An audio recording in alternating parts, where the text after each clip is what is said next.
Padre nuestro que estás en el cielo, santificado, Señor, sea tu nombre. En esta hora nos presentamos a ti, Señor, como tus hijos, y queremos elevar el ruego, Señor, que hicieron tus discípulos. Ellos te dijeron en una oportunidad: santifícanos en tu verdad. Tu palabra es la verdad. Queremos suplicarte en esta mañana para que toda mentira, todo engaño y toda confusión que se ha posado en nuestras mentes y en nuestros corazones, Señor, sea desarraigada y en su lugar se implante tu verdad en nuestras vidas. Tu palabra dice que conoceríamos la verdad y esa verdad nos haría libre. Te rogamos para que tú hoy, Señor, traigas liberación, traigas sanidad y traigas restauración y renovación a nuestras vidas. No tenemos mérito, Señor, para pedirte todas estas cosas, pero las pedimos en el nombre de tu Hijo amado Jesucristo. Amén. Así que hoy vamos a hablar acerca de una fe que transforma, ¿sí? Y quiero hacerles una pregunta un poco redundante. ¿A cuántos de ustedes les gustan las preguntas? ¿Sí? A la mayoría de nosotros tal vez nos gusta hacer preguntas en lugar de responderlas, ¿sí? Porque a veces tener que responder preguntas puede colocarnos en aprietos. Sin embargo, por experiencia propia lo digo porque tengo un niño de 7 años, la capacidad de preguntar va disminuyendo con el paso de los años. Vemos que los niños hacen muchísimas preguntas y por esa razón ellos mantienen siempre activo su proceso de aprendizaje. Sin embargo, la verdadera sabiduría está en hacer preguntas a Dios y en hacer preguntas sobre cada detalle y sobre cada fragmento que el Señor nos ha dejado en su palabra.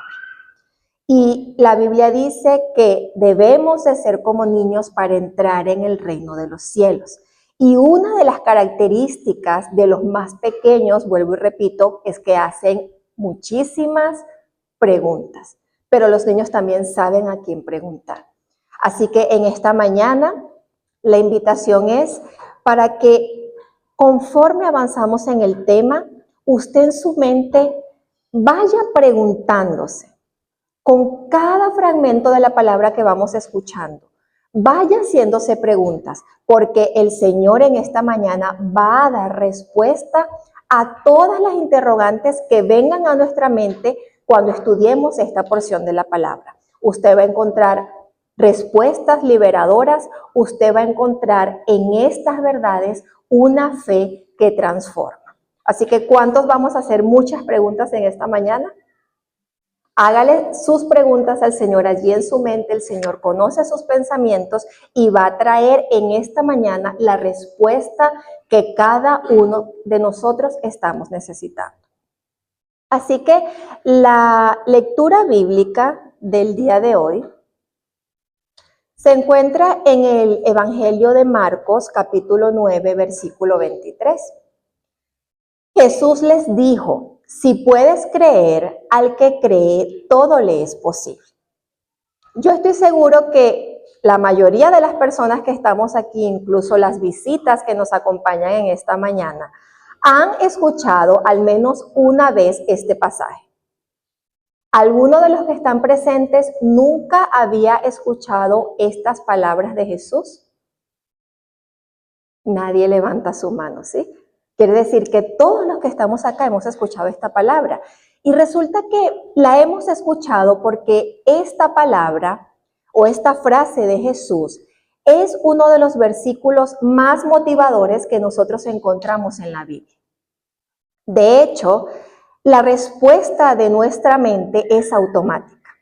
Apenas usted lee o escucha estas palabras, inmediatamente en nuestra mente comienzan a generarse imágenes de todo aquello que nosotros queremos o deseamos, ¿sí? Y que necesitamos que se hagan posibles. ¿Sí o no? Cada vez que leemos, si puedes creer, al que cree todo le es posible, automáticamente en nuestra mente, y evalúe, ¿qué está pensando usted en este momento? Usted está pensando en aquello que todavía no se ha hecho posible, en aquello por lo que todavía oramos, en aquello por lo que todavía clamamos a Dios porque no lo hemos recibido. Y por eso nuestra química cerebral se activa y nos motiva a que si creemos, eso va a poder ser posible. Ahora, esta mañana vamos a derribar muchas creencias equivocadas acerca de la fe. Porque estamos acostumbrados a ver la fe como una sustancia, la Biblia usa esa palabra en algunas versiones, en Hebreos 11:1, que nos ayuda a adquirir muchísimas cosas. Esa es la forma como el mundo nos ha vendido la fe. Pero vamos a comprender en esta mañana que la fe que necesitamos como hijos de Dios, la fe que necesitamos para caminar con Dios y la fe que necesitamos para estar con Dios en la eternidad es una fe que transforma. Y esta lectura bíblica, vamos a irnos al Evangelio de San Mateo, ¿ok? Donde vamos a leer el paralelo de este pasaje, pero narrado por el Evangelio de Mateo. Vamos a ubicarnos en Mateos capítulo 17, por favor, versículos 14 al 21. Dice, cuando llegaron al gentío, estoy leyendo la versión Reina Valera, vino a él un hombre que se arrodilló delante de él diciendo, Señor, ten misericordia de mi hijo, que es lunático y padece muchísimo, porque muchas veces cae en el fuego y muchas en el agua. Y lo he traído a tus discípulos, pero no le han podido sanar. Respondiendo Jesús dijo, oh generación incrédula y perversa, ¿hasta cuándo he de estar con vosotros? ¿Hasta cuándo os he de soportar? Traédmelo acá. Y reprendió Jesús al demonio, el cual salió del muchacho, y éste quedó sano desde aquella hora. Viniendo entonces los discípulos a Jesús, aparte, dijeron, ¿por qué nosotros no pudimos echarlo fuera? Jesús les dijo, por vuestra poca fe, porque de cierto os digo, que si tuviereis fe como un grano de mostaza, diréis a este monte, pásate de aquí allá y se pasará, y nada os será imposible. Pero este género no sale sino con oración y ayuno. Así que esta frase, dicha de otra forma o narrada de otra forma en el Evangelio de Mateo, se desarrolla en un episodio que si notamos el título que aparece allí en la Biblia antes de comenzar el versículo 14, dice, Jesús sana a un muchacho lunático. ¿Okay? Y vemos entonces allí dos personajes principales. En primer lugar está Jesús, ¿sí? A quien traen un muchacho lunático. Ahora, nos hacemos la primera pregunta, ¿sí? ¿De dónde proviene este diagnóstico? ¿Por qué está narrando allí el Evangelio de Mateo que este muchacho era lunático? Y si nos ubicamos en el versículo 15, dice, Señor, ten misericordia de mi hijo, que es lunático. Entonces allí vemos un tercer personaje, quien está afirmando cuál es la condición de este joven, de este muchacho, es su padre. Aquí vemos al padre entrando en escena en este segmento de la escritura. Ahora muy bien, vamos a examinar algunos rasgos de la fe de este padre. Fíjense que el diagnóstico que el padre emite acerca de su hijo tiene que ver con la palabra lunático, ¿ok? Sin embargo, está comprobado que realmente Se trataba de un caso de epilepsia, ¿ok? Y es una enfermedad conocida, no sé si hay algún médico o algún profesional de la salud acá presente. La epilepsia tiene los síntomas que podemos ver nosotros que la Biblia describe acerca de lo que este joven estaba experimentando.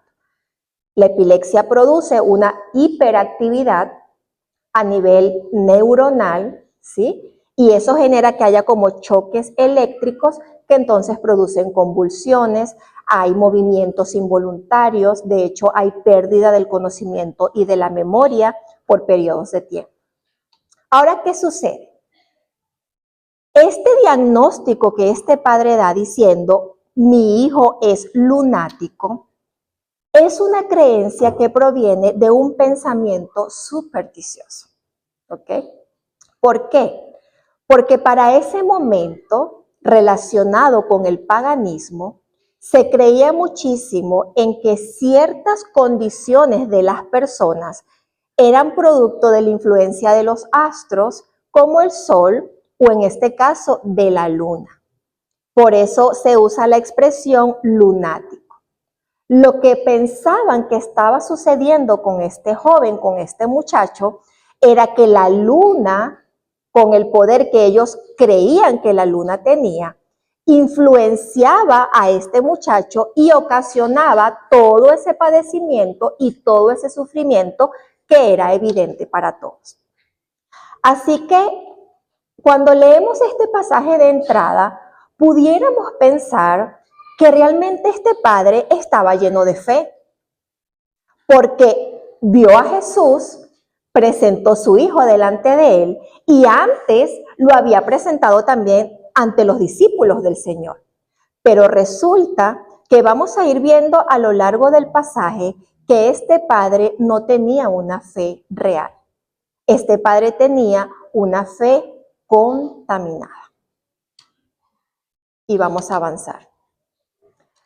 Les voy a invitar a que podamos ver estos versículos que se encuentran en el libro de Lucas. Es la misma historia, pero narrada en este caso por Lucas, capítulo 9, versículos 1, 2 y el versículo 6.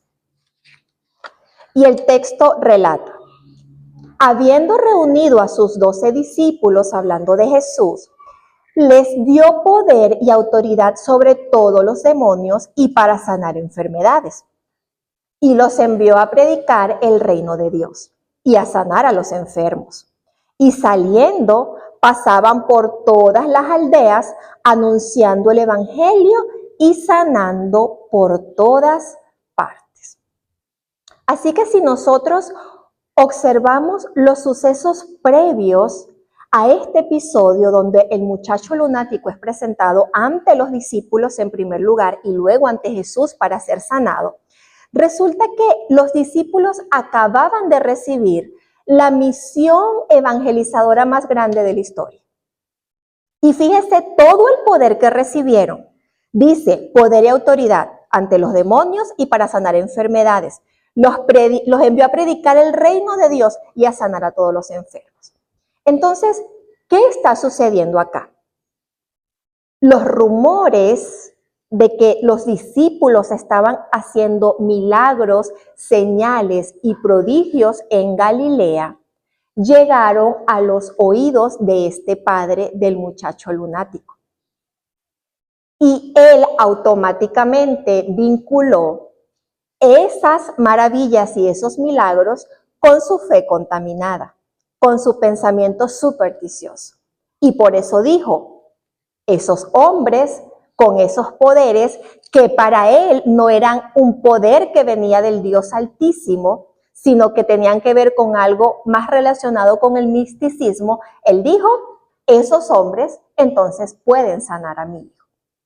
Nosotros sabemos que los discípulos en sí mismos no tenían poder para sanar.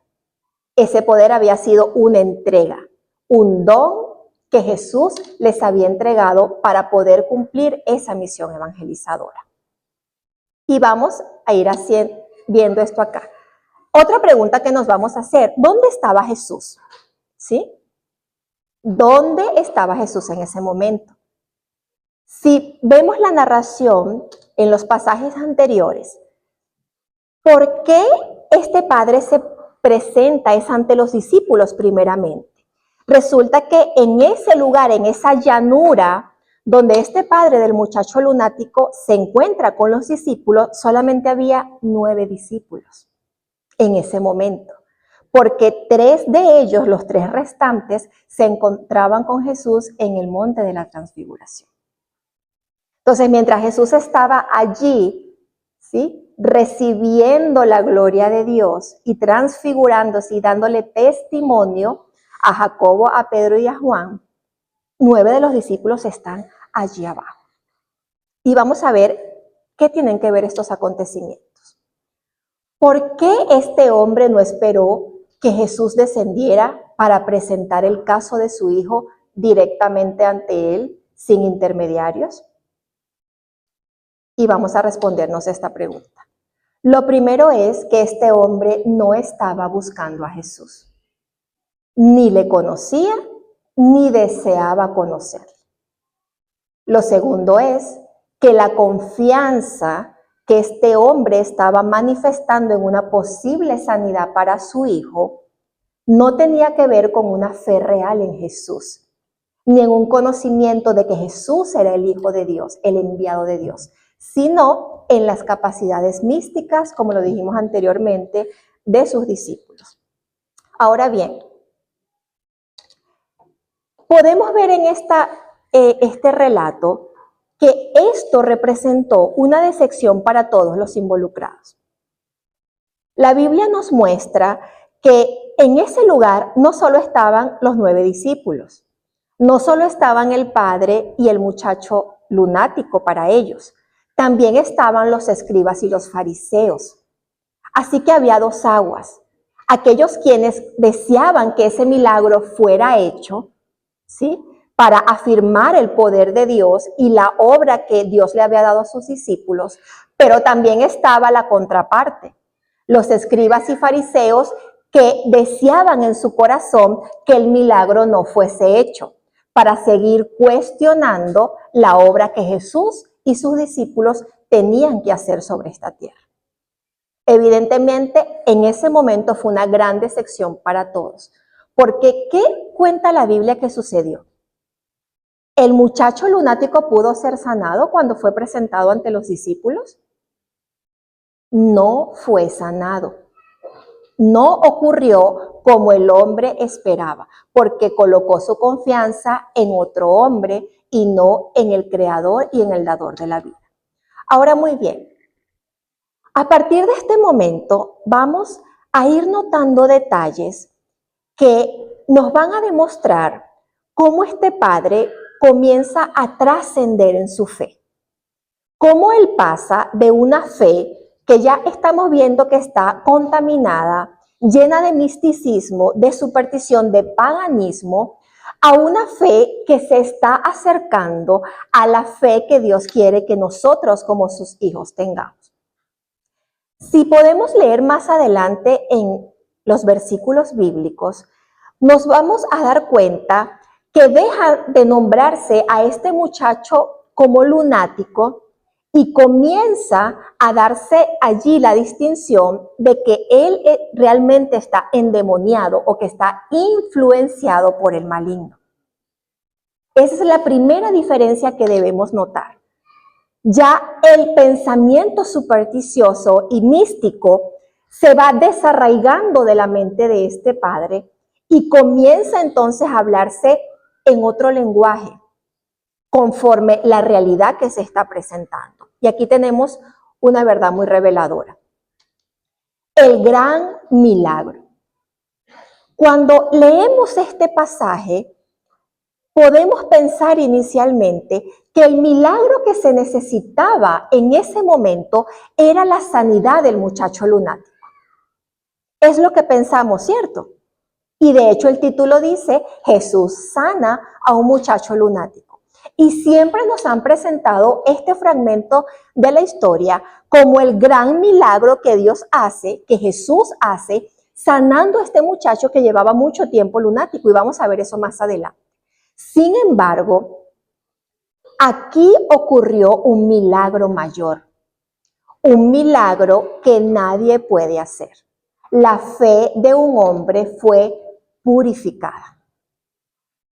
El milagro más grande, mis hermanos, de ese episodio no es que un joven haya sido sanado físicamente, sino que en ese episodio, por medio de esa circunstancia de enfermedad, de sufrimiento, la fe de un hombre fue purificada.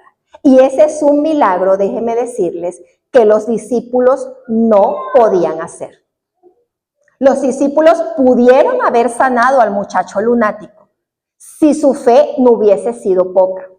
Pero purificar la fe de este padre y convertir su fe en una fe que transforma era un milagro que los discípulos no podían hacer. Y esta transición en la fe de este hombre es bien hermosa y Dios hace todo perfecto. Desde que comenzamos el estudio de la escuela sabática, estamos hablando del cuidado que Dios tuvo con Moisés, de cómo sí le mostró su gloria, pero fue tan cuidadoso en que Moisés solo viera sus lomos para que Moisés no perdiera su vida. Y lo mismo está sucediendo acá. Qué hermosa es la providencia de Dios, que utilizó todas las circunstancias para que ese milagro que no se pudo llevar a cabo a través de sus discípulos permitiera que este padre con una fe corrompida pudiera insistir de nuevo y ahora no estar frente a los discípulos, sino estar frente a Jesús, para que entonces este milagro de purificar la fe de un hombre pueda ser realizado. Y allí es donde debemos de tener el enfoque. Mantenga esto en su mente. En el pasaje que leímos en Lucas 9, en la misión dada a los discípulos, ¿usted escuchó en algún momento que Jesús les dijo, ustedes tendrán el poder para transformar a las personas? ¿Ustedes tendrán el poder de convertir al que no cree? ¿De transformar al que está sometido al pecado?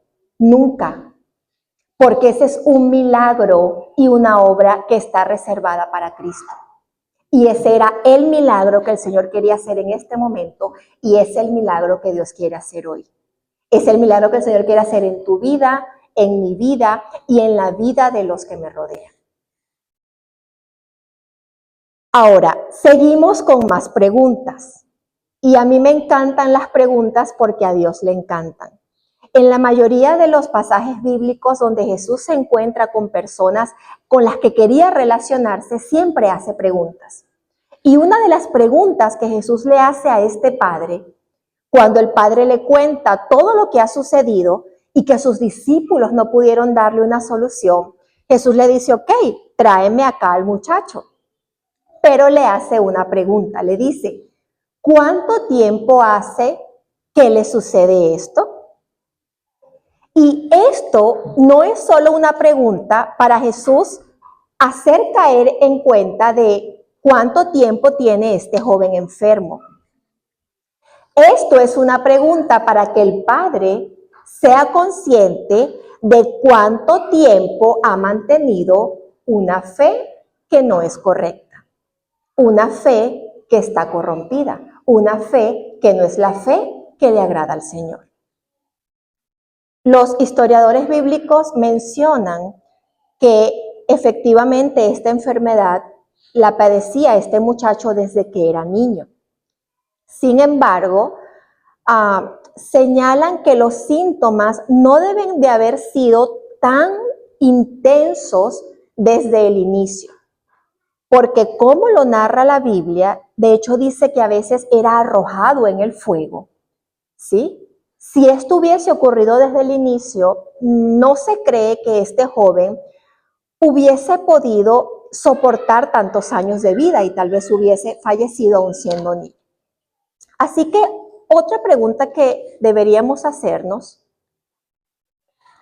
es si esta condición de este joven fue desde su niñez. Podemos pensar en todas las cosas que este padre hizo desde la niñez de este joven para lograr que su hijo se recuperara. Porque recuerden que el padre tenía un desconocimiento prácticamente total del problema. Lo que él pensaba que su hijo padecía era la influencia de la luna, ¿sí? Y muchos de los que estamos acá somos padres. Si su hijo se enferma, ¿qué es lo que usted hace? Pues a veces esperamos un poco de tiempo, evaluamos la situación e inmediatamente, ¿qué hacemos? Vamos a ir al médico, ¿sí? El problema es que este hombre no creía que su hijo estaba enfermo. Él lo que pensaba era que su hijo estaba influenciado por la luna. Entonces, durante tanto tiempo, a causa de una fe incorrecta, imagínense todo lo que ese padre pudo haber sido. Yo pienso en que si él creía que la luna lo influenciaba, entonces, de pronto cuando había luna llena, cerraba todas las ventanas de su casa para que la luz de la luna no reflejara sobre el cuerpo de su hijo. Tal vez tenían a ese joven, a ese niño, desde la infancia, en una habitación donde no pudiera tener contacto con la luz que creían que le afectara. Y así pudiésemos especular en todas las cosas que a ese padre se le hubiesen podido ocurrir, hacer para resolver un problema. El problema es, mis hermanos, que cuando nosotros tenemos una fe incorrecta, perdemos la perspectiva de lo que está sucediendo. Y si perdemos la perspectiva de la realidad, estamos perdiendo de mano también las soluciones que Dios puede enviar. Mientras más lejos estemos de percibir la causa de los problemas, más lejos estaremos de la solución. Este padre no podía conseguir una solución real para lo que su hijo estaba enfrentando, porque estaba peleando con un enemigo que desconocía. Y de hecho, sabemos que Lucas fue médico, ¿sí? Y en los relatos que en el Evangelio de Lucas se muestran, hay afirmaciones donde Lucas manifiesta, por ejemplo, en el caso de la mujer del flujo de sangre, que esa mujer había gastado todo su dinero en doctores. Tenemos una evidencia de que si eso no se relata de esa forma en este pasaje, es porque nunca fue una opción para ese padre. Algo bien importante que tenemos que saber en esta mañana es que la fe correcta siempre va atada, va enlazada al discernimiento. Vamos a pensar un momento en el versículo más conocido por todos acerca de la fe. En el libro de Hebreos, sí hay un capítulo destinado completamente a la fe. Y entonces ahí se nos define la fe como la certeza de lo que se espera y la convicción de lo que no se ve. Y si nosotros evaluamos el tiempo en que está narrado ese versículo, siempre va a tener una prospección hacia el futuro, porque es algo que hoy no tengo. El problema es que nosotros no podemos desarrollar una fe que solamente piense en el mañana. La fe verdadera es la fe que está atada al discernimiento y que me permite ver hoy las circunstancias tal como son, porque han sido reveladas como una verdad espiritual de parte de Dios para sus hijos. Una persona que siempre está usando su fe para el futuro, es muy probable que la fe que transforma no esté operando ni produciendo efectos en su vida hoy. Y eso es una muestra de que esa fe es una fe que no es correcta. Les voy a leer este pasaje para que lo tengan en mente.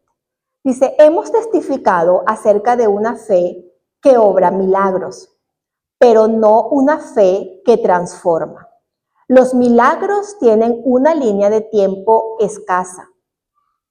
Tienen un principio y tienen un fin muy reducido, mientras que la transformación es permanente.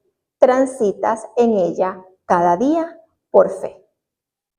Este milagro de purificar la fe de este hombre era un milagro que no tendría fin, porque esa fe sería perfeccionada cada día, porque ese hombre fue transformado. Y ese es el milagro que debemos de procurar nosotros. Ahora, vamos a ver este detalle, porque Jesús también hace respuestas y cuando responde vuelve a hacer más preguntas. En este pasaje dice, respondiendo Jesús, oh generación incrédula y perversa, ¿hasta cuándo he de estar con vosotros? ¿Hasta cuándo os he de soportar? Y cuando leemos el pasaje del grano de mostaza, Jesús utiliza una frase en otro de los evangelios diciendo, hombres de poca fe o por vuestra poca fe, ¿sí? Pudiésemos pensar que el problema que tenían los discípulos era solamente falta de fe y pudiéramos relacionar esa falta de fe con este término, incredulidad. Sin embargo, vemos que en este evangelio en específico el Señor también usa la palabra perversa, ¿sí? Y estas dos palabras en el griego, cuando se habla de incredulidad, es algo tan sencillo como la falta de confianza. Sin embargo, cuando habla de algo perverso, tiene que ver con algo que está corrompido, que está corrupto, que está cambiado, ¿sí? Que está cambiado de forma, que está cambiado de intención, que se le cambió su propósito. Y si nosotros nos preguntáramos, ¿qué fue lo que se pervirtió? Que Jesús usa esta palabra en este caso. ¿Y a quién dirige Jesús estas palabras? ¿Sí? Porque el Señor acaso querría decirle a sus discípulos que eran una generación incrédula y perversa. ¿Qué creen ustedes? ¿Era tal la condición de los discípulos que Jesús quisiera pronunciarle esas palabras? Porque muchos dicen que esas palabras fueron pronunciadas a los escribas y los fariseos que estaban allí presentes, ¿sí?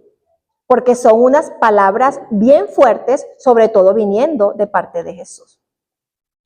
Y vamos a ver qué dice el deseado de todas las gentes para respondernos a esta pregunta.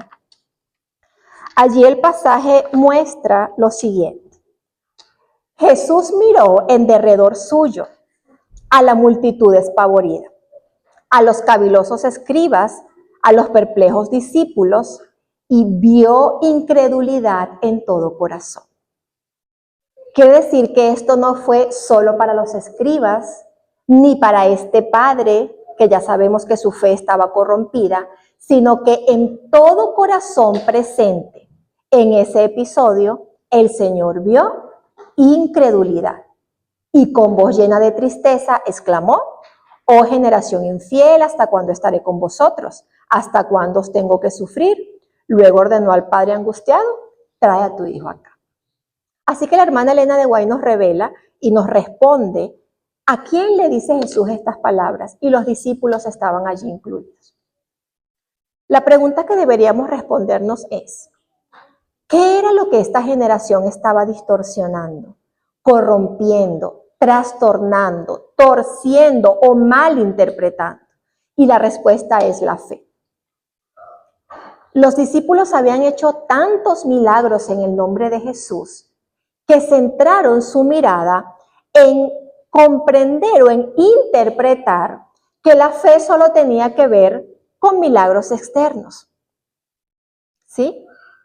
Y nosotros actualmente podemos estar midiendo la fe de las personas por las cosas que externamente obtienen. Si vemos a alguien que es muy próspero en los negocios o que logró adquirir bienes, ¿sí? Entonces decimos, esa es una persona de fe.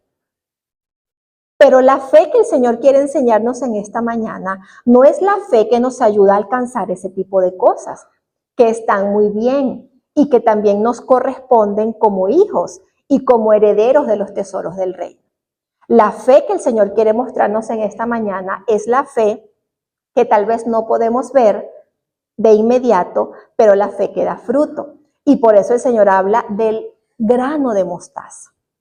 No por lo pequeño que es el grano de mostaza, sino por lo que ese grano de mostaza, en lo que ese grano de mostaza se puede convertir.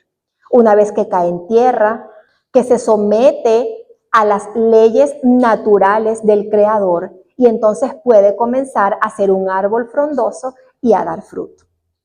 Esa es la fe que el Señor quiere ministrar en nosotros en esta mañana. Los discípulos habían hecho muchísimas obras con sus manos, pero la obra más importante, aquella que se lleva a cabo en el corazón del hombre, había sido descuidada. Es sorprendente, pero los discípulos, cuentan los historiadores bíblicos, que mientras estaban en ese lugar, habiendo hecho milagros y maravillas, en lugar de ocuparse en conversaciones y en relaciones espirituales, comenzaron a desarrollar envidia, a sentir ostentación, a sentir vanidad, a sentir orgullo. Y esa es la razón por la que ellos no pudieron hacer ese milagro. Entonces no tenía que ver con lo que de pronto ellos creían, sino con lo que había dentro de ellos que estaba lastimando y contaminando su fe. Ya sabemos que la fe de ese padre fue el mayor milagro. Y vamos a ver cómo se da la transición. En Lucas 9:22, después que sucede todo esto y que Jesús les dice, ustedes son una generación incrédula y perversa, el hombre toma ahora otra actitud. Sin embargo, su fe en este punto todavía no estaba purificada.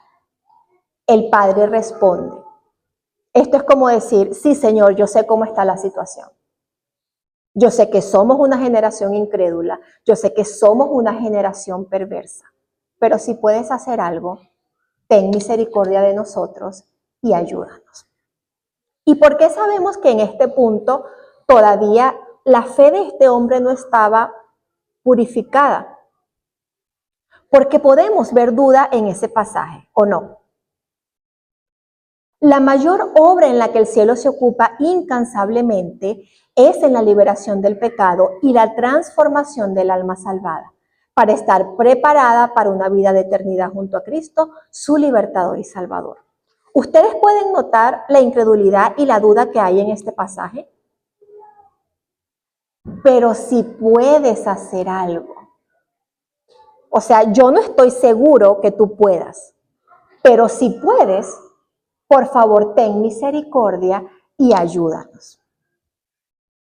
Por lo menos ya este hombre está pidiendo misericordia y está yendo al único lugar donde puede alcanzarla, a los pies de Jesús. Dice, si tu fe no te puede transformar, es una fe corrupta. La justificación es por la fe y eso es parte de nuestra doctrina, ¿cierto? Eso significa creer que Cristo me justifica de mis faltas y me perfecciona cada día hasta el día de su venida. Si tuviéramos que darle un consejo a este padre, pudiésemos leerle este pasaje en Mateo 17:20. Si tuviera fe como un grano de mostaza, diréis a este monte, pásate de aquí a allá y se pasará y nada te será imposible. Y nosotros estamos acostumbrados a ver el monte que tienen ahora ustedes en sus mentes. Una montaña, ¿sí? Estamos imaginando cómo puede ser posible que alguna montaña pueda moverse de aquí a allá. Pero el Señor Jesús les estaba hablando de las montañas que se han levantado en el corazón del hombre. Esas montañas de pecado, de incredulidad, ¿sí? Que se han levantado allí y que el Señor necesita que sean desplazadas para que su palabra pueda reinar. Y eso es lo que les está diciendo Jesús en este momento, de que si tú logras, creyendo en mí y en que yo tengo el poder para transformarte, esas montañas que se han levantado de pecado, de incredulidad, pueden desplazarse y dejarte libre para que entonces tú luego puedas alcanzar todas las cosas. Pero primero necesitamos desplazar esas montañas que están dentro de nosotros. Y pudiéramos darle muchos consejos a este padre. Ok, muchos de nosotros hemos visto la fe como una fe que nos saca de apuros, ¿sí? tenemos un problema, tenemos una necesidad y es como que tenemos la fe debajo de la manga, vamos a sacar nuestra carta para salirnos de este apuro. Pero resulta que la fe realmente necesita resolver un problema mayor y es el problema del pecado y la inclinación al mal. ¿Y cuántos días necesitamos usar esa carta bajo la manga? Todos los días, mis hermanos, todos los días. Por eso se trata de una transformación completa. Otro consejo para el Padre. Y por esto hablo del amor tierno del Señor. Ya vislumbramos un poco cómo Dios usó tal vez esta tardanza y este inconveniente en que ese milagro no fuese hecho a la primera para hacer una obra mucho mayor. Y los milagros a veces son un tanto peligrosos. Y tenemos, por eso les dije al principio que la verdadera fe va atada al discernimiento, porque el enemigo también puede obrar maravillas. Y de hecho las obra, porque también tiene poder para hacerlo. Cuando nosotros estamos manteniendo nuestro pie sobre una fe que está contaminada, ponga en duda que los milagros que usted está recibiendo vienen de parte de Dios. Primero purifique su fe, ¿ok? Luego reciba discernimiento y luego usted va a poder vislumbrar si lo que está viniendo a su vida, aunque parece bueno, proviene de Dios o es una trampa y un engaño del enemigo.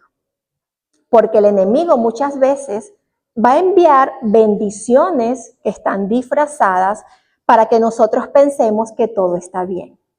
Si a mí me está yendo bien, si todo lo que quiero lo logro, si todo en casa está bien, si todas las metas que me propongo las alcanzo, quiere decir que todo está bien. Y dejamos de mirar las montañas que están dentro y que se han levantado y que están cargadas de pecado y de sometimiento a la esclavitud que el enemigo quiere colocar sobre nuestras vidas. Por eso nuestra mirada tiene que estar en el regalo mayor, en el milagro que está por sobre todos, que es el milagro de la salvación. Y gracias a nuestro Dios Todopoderoso, el enemigo, ese es un área donde él no puede meterse. Ese milagro no lo puede hacer. Por eso es que el Señor nos está mostrando hoy que la fe que nosotros necesitamos desarrollar es la fe que está orientada a lo que Dios quiere hacer con nuestra vida, a la transformación que Dios quiere procurar y producir en nosotros. No en todo lo que podemos alcanzar materialmente, sino en lo que Dios primero quiere hacer con nosotros. ¿Qué decía nuestra lectura bíblica? Si puedes creer al que cree, todo le es posible, pero no solo pensando en concesiones materiales. La transformación del hombre es una obra que solo puede gestarse a través de la fe. Cuando estamos teniendo luchas con ciertos hábitos, con pecados sostenidos que no hemos podido lograr librarnos de ellos, la respuesta es sencilla. Nuestra fe está fallando. Aunque pensemos que tenemos fe porque estamos en la iglesia, porque nos hemos mantenido en la casa de Dios y en el servicio al Señor, nos está faltando fe. ¿Y cómo logramos esta fe? Este es un pasaje también bien conocido por nosotros. Dice que sin fe es imposible agradar a Dios, porque es necesario que el que se acerca a Dios cree que le hay y que es galardonador de los que le buscan. Eso está en Hebreos 11:16. Ahora muy bien, si necesitamos de fe para agradar a Dios y la fe tiene que ver solamente con lo que yo logro en este plano terrenal, ¿ustedes creen que eso realmente agrada a Dios? Porque todas esas cosas que podemos obtener nos agradan más a nosotros que a Dios. Nosotros no podemos agradar al Señor y presentarnos delante de Él como el joven rico, mostrándole todas nuestras posesiones. No podemos hacerlo. ¿Cómo agradamos al Señor? A través de la obediencia, a través de una vida de devoción. Quiere decir que este pasaje se lee ¿cómo? Sin una vida transformada a través de la fe, es imposible agradar a Dios. Ese es el verdadero sentido de este pasaje. Y allí vemos en negrita subrayadas varios términos que nos muestran la temporalidad de este pasaje. Y todos están en tiempo presente. Y aquí quiero detenerme un momento, porque vimos en Hebreos 11:1 que la idea que tenemos de la fe siempre tiene una prospección hacia el futuro, ¿cierto? Estoy creyendo hoy lo que no ha venido, pero va a venir mañana. Pero resulta que la fe que agrada al Señor es una fe presente para vivir hoy en devoción, para saber que hoy necesitas ser transformado, para creer que si te acercas hoy, Dios está y Él es el que puede transformarte. Así se lee este pasaje. Esto cambia la visión que nosotros tenemos acerca de la fe. Y aquí está. Usted se acerca hoy y Dios ahí está, porque Él es quien tiene la respuesta y el milagro transformador que nosotros estamos necesitando. La fe que agrada a Dios, mis hermanos, es una fe preventiva, es una fe presente. La fe que me hace hoy tomar buenas decisiones para evitar males en el futuro. Y no una fe positivista que me hace tomar malas decisiones hoy, creyendo que porque Dios es misericordioso, mañana Él me va a ayudar a resolver todos los problemas en los que yo hoy, por tener una fe corrompida, me entremetí sin necesidad. Estas son las dos caras de la fe que nosotros tenemos. Y Jesús está interesado en purificar la fe de sus discípulos. Luego de este pasaje, ya para terminar, vemos cómo los discípulos se van a un lugar apartado con Jesús y comienzan a hacerle preguntas, mis hermanos. Y la pregunta que le hacen es esa: Señor, ¿por qué nosotros no pudimos? Y el Señor comienza a responderles. Y yo me imagino a Jesús sentado allí con los discípulos diciéndole a Pedro: ¿por qué no pudiste? Por tu mal carácter, por tu autosuficiencia, ¿sí? Diciéndole tal vez a Tomás, pues porque quieres usar tu fe solamente para lo pasado o lo futuro, pero no para lo presente. Hablándoles de la montaña de pecado que se había levantado en su vida y no de circunstancias externas. Pero el Señor en ese momento también purificó la fe de sus discípulos y el Señor quiere purificar nuestra fe. Acá en este pasaje es un llamado para todos nosotros. Este joven fue sanado, mis hermanos, pero tuvo que ocurrir algo. Marcos 9, 23 y 24 dice: Jesús le dijo, si puedes creer, al que cree, todo le es posible. E inmediatamente, tengan esa palabra en mente, inmediatamente, no hubo demora. El padre del muchacho clamó y dijo, creo. Y dijo algo más: ayuda mi incredulidad. Este hombre en este momento, al escuchar las palabras de Jesús diciéndole, si tú purificas tu fe, todo lo que tú creas va a ser posible, no tardó. Inmediatamente levantó un clamor y dijo, sí, Señor, yo creo, pero ¿sabes qué? Yo reconozco que mi fe está contaminada, así que ayuda mi incredulidad. ¿Y qué sucedió después? Después de esto vino el milagro y Jesús le estaba diciendo, si tú puedes ser transformado, todo te será posible. No por tus méritos, no por tu inteligencia, no por lo capaz que eres para adquirir tesoros en la tierra, sino por el poder de Cristo que obra en ti esa transformación. Eso es lo que Jesús le estaba diciendo a ese padre. Y hay un detalle bien importante, mis hermanos. Hasta que este hombre no reconoció delante de Jesús que su fe estaba contaminada, que su fe estaba corrompida y mezclada con lo que el mundo le estaba presentando, y pidió ayuda al único que podía proveerla para que le ayudara en su incredulidad. No es hasta ese momento que el milagro puede realizarse.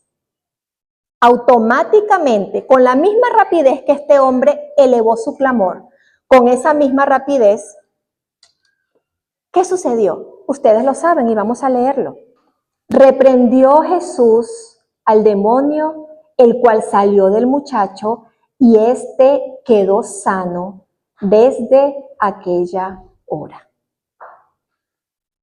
A partir de ese momento, un instante, inmediatamente, cuando el padre reconoce que necesita ayuda para que su fe se convierta realmente en una fe que transforma, en ese momento ocurre el milagro que todos estaban esperando, porque el milagro que solo Dios sabía que debía hacerse ya se había ejecutado. Y el Señor está esperando, mis hermanos.